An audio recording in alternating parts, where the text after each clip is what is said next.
मेरे बच्चे कैसे हो। आज मैं माँ लक्ष्मी तुम्हें एक संदेश देने आई हूँ और इस संदेश के माध्यम से तुम जान पाओगे कि तुमने अपने जीवन में क्या गलती की है जिसके कारण तुम्हें अब पछताना पड़ रहा है। मैं जानती हूँ इस समय तुम बहुत परेशान हो, हैरान हो कि मेरे साथ ऐसा क्यों हुआ, आखिर मेरी क्या गलती है, ऐसा मैंने क्या कर दिया है। इसीलिए आज मैं तुम्हें ये समझाना चाहती हूँ और दिखाना चाहती हूँ कि तुमने आखिर क्या किया है मेरे बच्चे। और इस समय जो तुम्हारा परिस्थिति है वो तुम्हारी वजह से ही है, क्योंकि तुमने अपने जीवन में बहुत ही कर्म किए हैं। तुम्हारा कर्म मैं देख पाती हूँ और इसीलिए तुमसे सब कुछ दूर जाता है और अब सब कुछ तुमसे छिनता जा रहा है, क्योंकि तुमने अच्छे कर्म करना छोड़ दिए हैं। जब तुम्हारे पास कुछ भी नहीं था तब तुम अच्छे कर्म करते थे, सबकी भावनाओं की कदर करते थे। जब तुम्हारे पास धन दौलत सब कुछ तुम्हारे पास आ गया तो तुमने सब कुछ छोड़ दिया, अपने घमंड में जीने लगे, क्योंकि तुम्हें लगने लगा कि मैं सबसे बड़ा हूँ इस दुनिया में, मेरे जैसा कोई नहीं है, क्योंकि मेरे पास धन है। मेरे बच्चे, धन ही सब कुछ नहीं होता है, उससे भी बढ़कर एक चीज है जो है इंसानियत, जो तुम अब भूल चुके हो।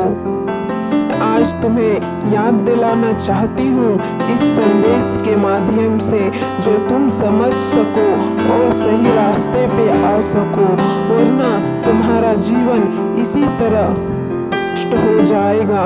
तुम कभी भी खुश नहीं रह पाओगे, तुम्हारे जीवन में दुखों का पहाड़ टूट पड़ेगा।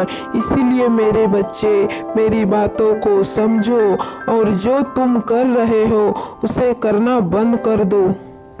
मैं तुम्हें इतना इसीलिए समझा रही हूँ क्योंकि तुम मेरे कभी भक्त हुआ करते थे, जो अब तुम मेरी भक्ति करना बंद कर चुके हो, क्योंकि तुमने मेरी भक्ति इतनी मन से, सच्चे मन से की थी कि मैंने प्रसन्न होके तुम्हें वरदान दे दिया था कि तुम हमेशा ही खुश रहोगे, तुम्हारे पास कोई चीज़ की कमी नहीं होगी, धन दौलत सब कुछ तुम्हारे पास रहेगा।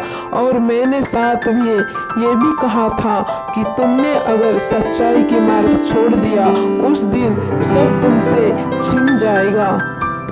किंतु तुम अपने धन दौलत के मोह में इतने अंधे हो गए कि मेरी बातों को ध्यान में रखा ही नहीं और धन के आगे तुम्हें कुछ भी दिखाई नहीं दिया। तुमने मेरी भक्ति करना छोड़ दिया और किसी का भी बात नहीं मानते हो। कोई तुम्हें समझाता है कि ये अच्छा नहीं कर रहे हो तो तुम उनकी बात सुनते तक नहीं हो, तुम अपने ही धन के घमंड में चूर रहते हो, किसी का भी भला नहीं करते हो और उल्टा ही उसका बुरा कर देते हो, उसके आगे घमंड में रहते हो, क्योंकि वो तुम्हारे सामने तुमसे गरीब है। इसीलिए तुम गरीबों की बिल्कुल भी भावनाओं की कदर नहीं करते। मेरे बच्चे, तुम करो, एक समय ऐसा भी था जो तुम भी बहुत गरीब थे, तुम भी बहुत परेशान रहते थे, तुम्हारे जिंदगी में धन की बहुत कमी खलती थी, तुम्हें जो पसंद आता था वो तुम खा नहीं पाते थे, जो तुम्हें चाहिए होता वो तुम्हें मिल नहीं पाता था। ये सब तुम्हें कैसे मिला मेरे बच्चे, ये तुम याद करो। ये सब तुम्हें तब मिला जब तुमने सच की राह पे चलना शुरू किया था। तुम सबकी भलाई करते थे, मेरी भक्ति करते थे और कभी भी अपने धर्म के आगे कोई चीज़ को महत्व नहीं दिया और हमेशा ही मेहनत करते रहते थे, कभी भी अपने कार्य से पीछे नहीं हटते थे, सदैव ही अपने कार्य को पूरा करते थे। समय के अनुसार तुम बड़े आदमी बन गए, तुम्हें सब कुछ प्राप्त हो गया। ऐसे ही तुम बड़े आदमी बन गए, तुम्हारे पास सब कुछ आ गया, तो तुमने उसकी कदर करना छोड़ दी। एक समय था जब तुम धन के लिए रोते थे, जब तुम्हें वो प्राप्त हो गया तो तुम उसे पानी की तरह बहाने लगे।